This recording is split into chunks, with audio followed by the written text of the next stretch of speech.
오늘 우리에게 주시는 하나님의 말씀은 욥기 36장 1절로 4절까지의 말씀입니다.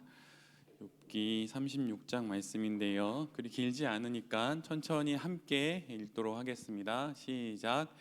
엘리후가 말을 이어 이르되 나를 잠깐 용납하라. 내가 그대에게 보이리니 이는 내가 하나님을 위하여 아직도 할 말이 있음이라. 내가 먼 데서 지식을 얻고 나를 지으신 이에게 의를 돌려보내리라. 진실로 내 말은 거짓이 아니라 온전한 지식을 가진 이가 그대와 함께 있느니라. 아멘. 오늘은 욥기 36장의 말씀을 갖고 사업, 신앙의 현장 보고서, 신앙의 현장 보고서라는 제목으로 함께 하나님 말씀을 나누도록 하겠습니다. 욥을 향한 엘리후의 이야기가 계속 이어집니다. 우리는 욥기를 읽으면서 엘리후든 소발이든 엘리바시든 빌닷이든 대부분 비슷한 이야기를 하는 것처럼 들을 수는 있는데 실은 좀 그 내용들이 조금씩 다릅니다. 특별히 마지막으로 등장하는 엘리후는 앞에서 엘리바스부터 시작해서 소발까지 그들의 연륜과 그들의 전문 지식과 또 나름의 직관으로 이야기했던 게 욥에게 먹혀들지가 않자 자신이 할 수 있는 모든 것들을 이제 다 털어놓고 욥을 설득하기 시작합니다. 엘리후의 이야기는 사실 앞장에서부터 계속 연이어서 오고 있는데 아직도 할 이야기가 엘리후는 많이 남아 있습니다. 엘리후는 욥에게 내가 아직 할 얘기가 더 많이 남아 있으니 좀 더 들어보라고 말을 하고 그리고 이렇게 말을 하기 시작합니다. 엘리후는 자신이 하는 말은 사실은 자기 자신을 위해서 하는 말이 아니라고 말해요. 그러니까 나의 이익을 위하거나 나의 어떠한 유익을 구하는 것이 하나도 없이 아주 순수하게 하나님을 위해서 하는 말이라고 그는 이야기를 합니다. 하나님 편에 서서 하는 말이지 내가 어떤 사심을 갖거나 나의 어떤 뜻이나 나의 어떤 다른 숨겨놓은 의도를 갖고 이 말을 하는 것이 전혀 아니다. 난 아무런 사심이 없고 하나님을 편들어서 하나님 쪽에서 너에게 이 말을 하는 것이다라고 이야기를 합니다. 오직 하나님만을 위하여 이 모든 일을 벌이고 있다고 자신의 그 순수함을 이야기하지요. 엘리후는 지금 자신이 욥에게 하는 말은 사실은 하나님이 하셔야 하는 말인데 하나님의 그 수고를 자신이 대신하고 있다고 말하고 있어요. 그래서 하나님을 편들어서 자신이 지금 이 말을 욥에게 전하는 것이라고 이야기를 합니다. 그런데 여러분 한번 생각해 보십시오. 한번 생각해 보면 우리가 하나님을 편들어 드려야 하는 것인가요? 아니면 하나님이 우리의 편을 들어주셔야 하는 것일까요? 한낱 피조물에 지나지 않은 우리가 나를 창조하시고 온 천지를 창조하신 그 하나님을 편들어 드리는 것이 그것이 맞는 방향일까요? 아니면 전지전능하신 그 하나님께서 우리를 편들어 주시는 게 바른 방향일까요? 사실 엘리후는 지금 하나님을 편든다고 말하지만 실은 그것이 아닙니다. 그것이 아니라 하나님을 등에 업고 자신의 말을 하고 있는 거예요.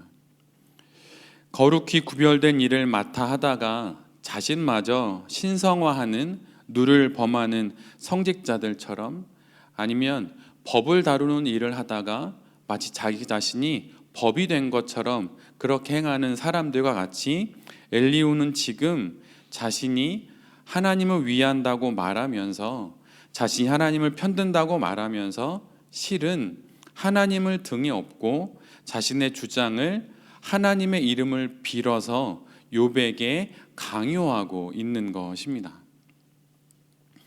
만약 엘리후가 정말로 하나님을 위하여서 이 모든 말을 하고 있고 하나님께서 이 모든 일을 엘리후에게 부탁하셨다면 굳이 하나님을 위하여라는 말을 할 필요는 없는 것이에요. 만약 그의 말이 사실이라면 그 일은 이루어질 것이기 때문입니다. 신명기 18장에 보면 만일 어느 선지자가 여호와의 이름으로 말을 하는데 그것이 진실인지 아닌지 우리가 어떻게 알 수 있습니까? 라고 하는 그런 질문이 나옵니다. 그리고 그것에 대한 답도 거기에는 기록이 되어 있어요. 이렇게 말을 합니다. 여호와의 이름으로 말한 일에 대해서 증언도 없고 성취함도 없으면 이는 여호와께서 말씀하신 것이 아니다. 그것이 아니라 선지자가 제 마음대로 한 말이니 너는 그를 두려워할 필요가 없다. 이렇게 기록을 하고 있습니다. 말이 아니라 그 말을 통해서 나타난 증거가 있어야 한다는 거예요. 하나님의 이름을 거론하지 않아도 되어질 일은, 하나님께서 이루실 일은 하나님의 힘에 의해서 되어진다는 거예요. 나아가서 엘리후는 자신이 지금 가지고 있는 어떤 지식이 있는데 그 지식의 출처를 참고문헌을 논문 뒤에다 적어놓듯이 잘 밝혀놓고 있습니다. 그는 자신의 지식은 먼 데서 얻은 지식이라고 말해요. 이 말이 어떤 말입니까? 그 누구도 쉽게 접근할 수 없는 금단의 땅에서 얻은 지식이기에 자신의 지식은 매우 순전하다고 말하는 거예요. 오염되지 않고 그 어떠한 것으로도 손상되지 않은 아주 순전한 지식이라고 말을 합니다. 여기까지의 엘리후의 말을 따라서 읽다 보면 엘리후는 말 그대로 무결점의 사람이에요. 하나님을 위하는 사람이며 가장 순전한 지식을 가진 사람입니다. 그에게는 흠도 없고 점도 없어요. 그런 엘리후가 지금 욥에게 이런 말을 하는 것이죠. 그런데 자세히 보면 우리가 알게 되는 사실이 하나 있습니다. 그것은 지금 엘리후가 하는 주장과 말들이 잘 들여다보면 모두 관념의 용어들이라는 사실이에요. 그는 생각으로 세상의 모든 것을 다 섭렵했고 그것을 생각의 언어로 다 말하고 있습니다. 심지어 하나님을 편들 수 있을 정도로까지 자신은 많은 것을 알고 있고 그것을 현란한 어휘로 말하고 있는 것이죠. 영화 중에 링컨을 그린 여러 영화가 있는데 그 영화 제목 중에 링컨이라고 하는 붙어 있는 영화가 있는데 그 영화를 보면 링컨이 하원의 급진 강경파 수장인 스티븐슨에게 차근차근 장애를 풀어가면서 천천히 일을 해결해 봅시다. 이렇게 대화하는 부분이 나와요. 근데 거기에서 링컨이 이렇게 이야기를 합니다. 나침반은 목적지의 방향을 제시해 주지만 그 목적지로 가는 데 있는 강이나 늪이나 계곡 등의 지형에 대해서는 아무것도 말해주는 것이 없습니다. 이렇게 말해요. 지금 엘리후는 생각으로 머릿속의 지식으로 욥의 고난의 모든 길을 이미 완주한 사람입니다. 그러나 이것은 손에 들린 나침반으로 가야 할 방향을 확인한 것에 지나지 않아요. 생각 속으로만 갔다 온 것이지요. 내비게이션을 켜고 목적지를 딱 입력을 하면 거리가 나오고 소요 시간이 나오죠. 그러나 막상 떠나보면 다양한 도로의 상황과 환경들을 만나게 됩니다. 운전석에 앉아서 출발 전 내비게이션을 통해서 본 것과는 전혀 다른 현장의 다양한 상황들을 접하게 되어 있어요. 자리에 앉아서 상황을 보면 그것은 현장과 너무 많이 떨어진 책상 위의 지식과 주장이 될 뿐인 것이죠. 우리는 내 신앙의 실상을 실은 사업의 현장에서 체험하게 됩니다. 예배당 안에서는 모두 다 신앙이 좋은 것처럼 보이지만 실상 사업의 현장에 나아갔을 때 예상하지 못하는 수많은 일들이 벌어지는 사업의 현장에서 내 신앙의 민낯이 그대로 드러나게 되어 있어요. 예배당에서 배운 신앙을 적용하기에 어려운 상황과 경우들을 만나기 때문입니다. 그런데 실은 그곳이 바로 진짜 나의 신앙이 시작되는 자리인 거예요. 신앙은 먼데 있는 지식, 책상 위의 지식으로 하는 것이 아닙니다. 신앙은 관념의 언어를 나열을 하고 두꺼운 조직신학 책을 읽고 거기에서 내가 알게 된 어휘들을 갖고 신앙생활을 하는 게 아니에요. 저 먼데 있는 지식, 어느 신학자가 이야기했던 책상 위에 그 고상한 언어의 나열로 신앙생활을 하는 것이 결코 아닙니다. 가까이에 있는 지식, 내가 내 몸으로 체득한 그 지식을 쌓아가면서 하는 것이 신앙생활이에요. 삶으로 살아낸 것만큼이 나의 신앙입니다. 내가 아는 것만큼이 나의 신앙이 결코 아닌 거예요. 아무리 나의 머릿속에 또 나의 귀에 하나님에 대한 여러 신앙의 어휘들이 들려졌다 하더라도 그것이 나의 신앙이 아닙니다. 삶으로 살아낸 만큼, 그래서 몸으로 쓰여진 만큼의 나의 몸의 언어가 곧 나의 신앙의 언어가 되는 것이에요. 이것을 어디서 경험할 수 있습니까? 바로 이것을 경험할 수 있는 곳이 사업의 현장이에요. 현란한 어휘로 그 어떤 고상한 단어로도 해결되지 않는 그 현장에서 몸으로 신앙을 구현해내는 그것을 통하여서 비로소 우리의 신앙이 나타나는 것입니다.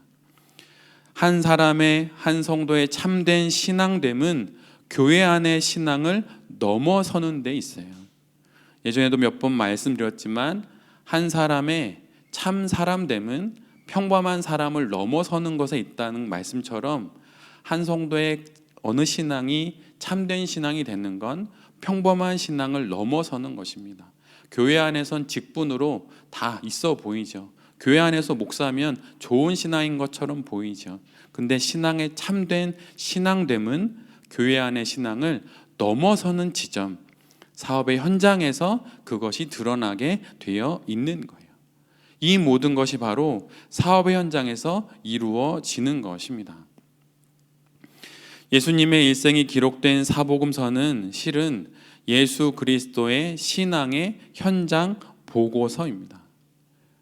우리에게는 우리의 사업의 현장이 바로 이와 같은 것이죠. 우리의 사업의 현장이 바로 우리 신앙의 현장 보고서가 작성되고 있는 자리인 거예요.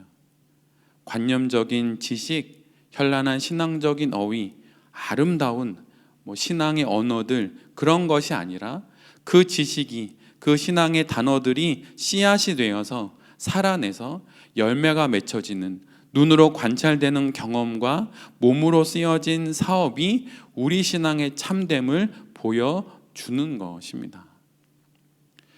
사업은 신앙의 지식이 아니라 신앙이 적용된 경험으로 짙게 물들어가고 결국 그것으로 하나님이 받으시는 열매를 맺게 되는 것이에요. 우리가 하고 있는 이 사업들, 제가 하고 있는 이 목회가 사실은 우리 신앙의 현장입니다. 그리고 거기서 써가는 그 현장의 보고서를 통하여서 하나님이 우리 신앙의 참됨을 분별하시는 것이죠. 그러기에 오히려 말은 적게 하고 행동을 많이 해야 하는 거예요. 주장을 그만하고 실천을 더 많이 해야 하는 것입니다. 행동을 많이 하고 실천을 많이 하면 말할 힘도 없고 주장할 여력도 없어요. 쉬어야 하는 것이죠. 그런데 현장이 없으면 말이 많아집니다. 실천이 없으면 주장이 많아지는 거예요. 우리에게 그렇게 신앙을 증명할 자리로 감사하게도 사업이 주어진 것입니다. 사업의 현장에 수많은 어려운 일들이 분명 있겠죠. 근데 그 어려운 일을 겪어내면서 비로소 우리가 하나님 앞에 정말 그럴듯한, 또 하나님이 받으실 만한 사업의 보고서를 쓰고 있다고 여러분 믿음의 눈으로 바라보십시오. 지치지 마시고 겁내지 마시고 다시 용기를 내셔서 이 지금 어려운 사업의 현장들이 내가 갖고 있는 이 신앙을 증명할 기회가 되었다는 것을 아시고 그 기회를 붙잡고 포기하지 말고 분투하십시오. 그러라고 우리에게 현장이 있는 것이에요. 다시 이 가을이 깊어져가는 이 날에 사업을 시작하게 됩니다. 이 사업의 현장에서 먼 데 있는 지식이 아니라 가까이에 있는 지식, 몸으로 배워서 내게 경험된 지식을 갖고 내게 맡겨주신 사업을 잘 해나가시는 여기 계신 모든 대표님들이 되시기를 간절히 빕니다. 그래서 내가 하는 사업이, 그리고 저는 제가 하는 목회가 하나님께 먼 훗날 보여드릴 수 있는 신앙의 현장 보고서가 될 수 있기를 간절히 기도드립니다. 아멘.